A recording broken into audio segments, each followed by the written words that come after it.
কি আর বলবো তোমাদের, বরকে আমার চিংড়ি মাছে পেয়েছে। আবার বাজার থেকে কতগুলো চিংড়ি মাছ নিয়ে এলো, সঙ্গে নিয়ে এসে এঁচোড়। তাই চললাম এঁচোড় চিংড়ি রান্না করতে। সবার আগে চিংড়ি মাছগুলো ভেজে তুলে নিয়েছি, তারপরে ওই তেলে দিয়ে দিলাম আলু আর এঁচোড়গুলো।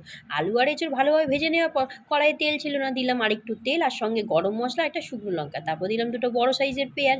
পেঁয়াজটা যেই লাল হয়ে এসছে দিয়ে দিলাম আদা রসুন বাটা আর টমেটো। সত্যি কথা বলতে এঁচোড় চিংড়ি রান্না করতে পুরো মাংসের মতো রান্না করা হয়। যাই হোক, এরপরে দিয়ে দিলাম একে একে মশলা, জিরে গুঁড়ো, হলুদ গুঁড়ো, লঙ্কা গুঁড়ো, ধনে গুঁড়ো, আর সঙ্গে দিয়েছি স্বাদ মতো নুন আর 2-3 দানা চিনি, কারণ চিনি দিলে যে কোনো রান্নার টেস্ট বেড়ে যায়। তারপর কি মশলা কষাতে কষাতে যেই তেল ছাড়তে শুরু করেছে দিয়ে দিলাম ভেজে রাখা এঁচোড় আর আলুগুলো।